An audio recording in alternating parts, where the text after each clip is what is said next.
हूं आपके साथ रिद्धि मिश्रा। पश्चिम बंगाल में सेकेंड फेज की वोटिंग खत्म हो गई है। 142 सीटों पर करीब 91.79% वोटिंग हुई।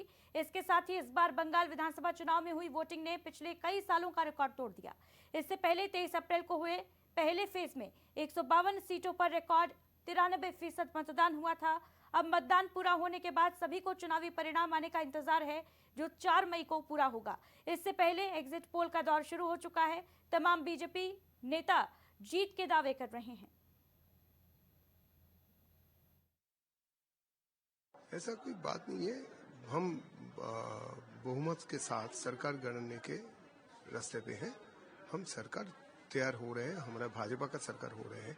भाजपा का सरकार जो बंगाल में आ रहे हैं पहले बार के लिए, वो कोई एक दल का सरकार नहीं है। भला ही वो भाजपा का विधायक से, चुने हुए विधायक से ही निर्मित होगा, लेकिन वो पश्चिम बंगाल का जनता का सरकार होगा, मानुष का, बंगाली का सरकार बनेगा। कांग्रेस से एक बार पूछो, वो भी बोलेगा। तो उनका बोलने का क्या मतलब है? आप एग्जिट पोल तो बीजेपी नहीं कर रहा है, अब करके भी तो फायदा नहीं है। अगर वोट से पहले होता तो वोट को प्रभावित करता। तो अभी एग्जिट पोल जो दिखा रहा है, वो किसी को झूठ दिखा के उसको क्या मिलेगा? अगर मिलता है तो उसका कंपनी का स्टेटस बढ़ता है, अगर नहीं मिलता तो स्टेटस गिरता है। सभी जगह एग्जिट पोल में मैसेज मैंने अभी तक कुछ नहीं देखा ज़्यादा। प्लस 170 के आसपास 180 सीटें आ रही है बीजेपी को। 170-80 तो आएगा ही आएगा। आप अपनी जीत को लेकर क्या कहेंगे? वो 180, 70, 140 जो भी होगा ना, उसके अंदर हम।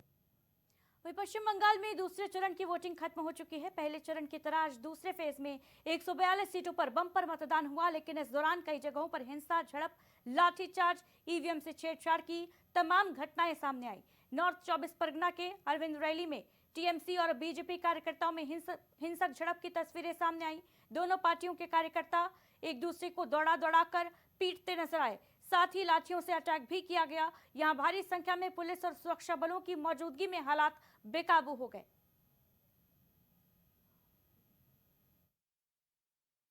और इस तरह से बाहर से फिर भी आप देखिए कर क्या रहे हैं सब। भीतर में एक कार्ड बना लिए हैं, एक आदमी 4 बूथ का कार्ड बना लिया। वो काउंसिलर का हस्बैंड है और वो हर बूथ में ढूकता है, जाकर जबरदस्ती भीतर में टिप के निकल जाता है। जबरदस्ती ढूक के टिप के निकल जाता है। प्रिजाइडिंग ऑफिसर कुछ बोलता नहीं। उसको सुबह 11 बजे से मैं बोल रहा हूँ।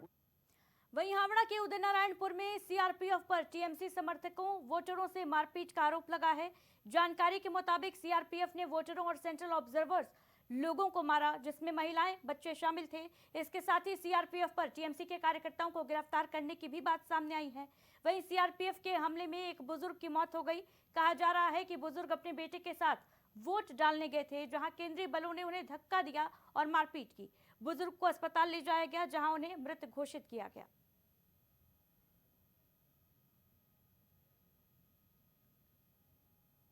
वहीं पूर्वा वर्धमान विधानसभा क्षेत्र में एक प्राइमरी स्कूल में बम मिलने की जानकारी मिली। इसके बाद पुलिस ने मौके पर पहुंचकर बम को निष्क्रिय किया। जानकारी के मुताबिक बैग में 6 बम थे, जिन्हें निष्क्रिय कर मामले की जांच की जा रही है। सुबह 9:30 बजे फोन आया था हमारे पास, ये बूथ नंबर 35, उसके 200-300 अप्रोक्स मीटर और कोई बम टम कोई है।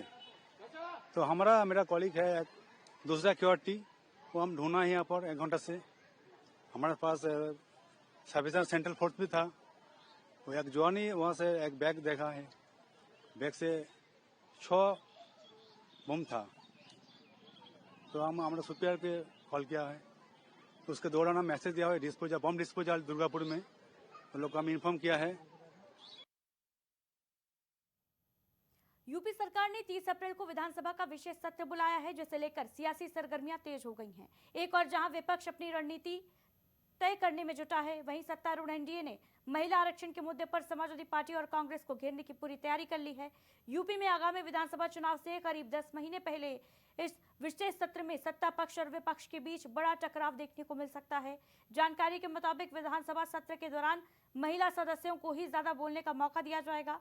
सबसे पहले संसदीय कार्य मंत्री सुरेश कुमार खन्ना सदन में महिला सशक्तिकरण पर चर्चा का प्रस्ताव पेश करेंगे और इसके बाद नेता प्रतिपक्ष या अन्य विपक्षी नेता इस पर अपने विचार रखेंगे। वहीं आखिर में मुख्यमंत्री योगी आदित्यनाथ भी इस मुद्दे पर अपनी बात रखेंगे। विधानसभा के विशेष सत्र से पहले व्यापार परिषद की बैठक हुई। इस बैठक में केशव प्रसाद मौर्य, सुरेश खन्ना समेत अन्य लोग मौजूद रहे। केवल एक विषय पर, वीमेन एम्पावरमेंट पर ही चर्चा होगी और वही विषय है, उसी के लिए सत्र बुलाया गया है। वर्तमान समय में महिला सशक्तिकरण बहुत आवश्यक है और महिला सशक्तिकरण में जो लोग खास तौर से बाधक हैं उनको भी चिन्हित करना है और जितनी भी बाधाएं हैं उनको दूर करना है। कोशिश ये है कि भाई हर तरह से आधी आबादी का एम्पावरमेंट हो। लेकिन इसी विषय को लेकर विधानसभा में और विधान परिषद की कार्यमंत्रणा समिति में, देखिए, महिला सशक्तिकरण के लिए भारतीय जनता पार्टी के हमारे जो सर्वोच्च नेता हैं माननीय प्रधानमंत्री श्री नरेंद्र मोदी जी ने, उन्होंने कहा मैं किसी भी हद तक जाऊंगा, महिलाओं का जो हक है उनको दिलाने के लिए मैं जो करना होगा वह सब कुछ करूंगा। लेकिन देश समाजवादी पार्टी से, कांग्रेस पार्टी से, तृणमूल कांग्रेस से, डीएमके से गुस्से में आक्रोश प्रकट कर रहा है और कल सदन में भी महिला सशक्तिकरण को लेकर के चर्चा होगी और जो समाजवादी पार्टी की सोच है महिला विरोधी, वह सोच को जनता के सामने सदन के माध्यम से लाया जाएगा।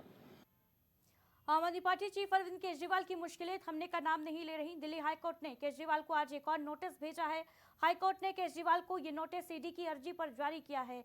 जानकारी के मुताबिक ईडी ने शराब घोटाले केस के समन जारी होने के बावजूद एजेंसी के सामने पेश न होने के लिए केजरीवाल के खिलाफ दर्ज 2 अलग अलग मामलों में उन्हें बरी किए जाने को चुनौती दी है।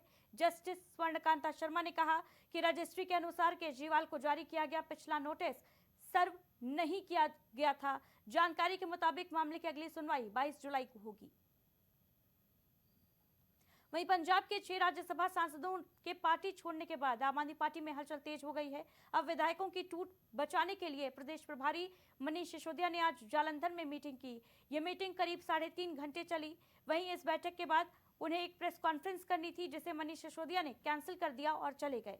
लेकिन जाने से पहले सिसोदिया ने बीजेपी पर जमकर निशाना साधा।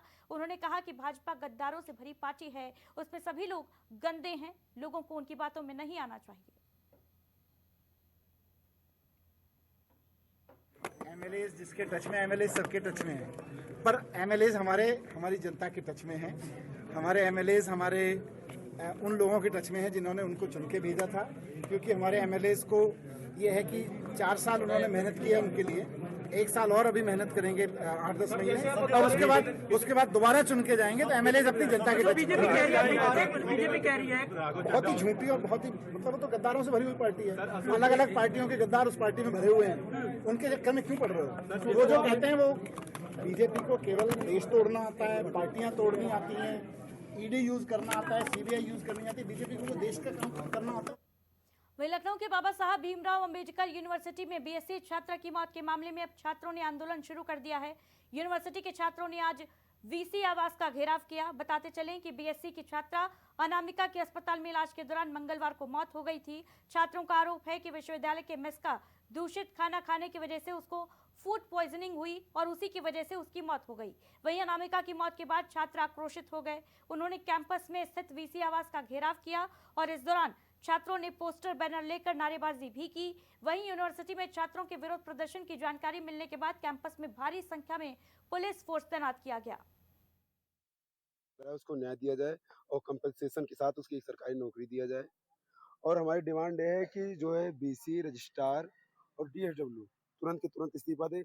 जब यहाँ पे प्रशासन जो है कोई बात को, जब उसको बच्चे जाते हैं सुनता नहीं है, तो एप्लीकेशन का एक बंडल जाके उनके पास पड़ा होगा। यहाँ पे यशोधरा हॉस्टल में जाके देखेंगे आप लोग, पूरा बंडल पड़ा है, कोई सुनने वाला नहीं है ना। मिस कॉन्ट्रैक्टर अभी 1 महीने पहले छात्राएं गई थी, मिस कॉन्ट्रैक्टर नहीं चेंज किया गया वहाँ पे। अभी आज जो है मीटिंग करके वहाँ बताया जा रहा है कि मिस कॉन्ट्रैक्टर चेंज कर दिए। यहाँ पे प्रशासन की हमने इतनी बार गुहार लगाई कि मैं स्टैंडर्ड चेंज किया जाए, हाइजीन प्रॉपर रखा जाए, ये हमें प्रॉपर साफ पानी तक नहीं प्रोवाइड कर पा रहे हैं। इसीलिए हम मजबूर हो गए यहाँ पे आने के लिए। ऑल्सो हमारी बहन अनामिका जिसकी जान तक चली गई है, तो इसलिए हम सब एकजुट हुए हैं यहाँ पर धरना प्रदर्शन करने के लिए। मामला ये है कि एक अनामिका नाम की छात्र IVS फर्स्ट ईयर की थी, यशोधरा हॉस्टल की रहने वाली थी। उसका मैस का जो खाना है, उस मैस के खाने की वजह से जो मैस का खाना आजकल जो क्वालिटी विश्वविद्यालय प्रोवाइड कर रहा है बहुत ही बेकार है। उसमें कीड़े निकलते हैं, तरह तरह की उसमें कमियां हैं। जो बेसिक एमेनिटीज है विश्वविद्यालय वो प्रोवाइड नहीं करा रहा है। खाने में कीड़े निकलना, पानी फिल्टर नहीं होना और पानी की बहुत खराब गुणवत्ता, इस तरह की बहुत सारी समस्याएं हैं जो छात्र विश्वविद्यालय हॉस्टल में झेलते हैं। तो उसी एक समस्या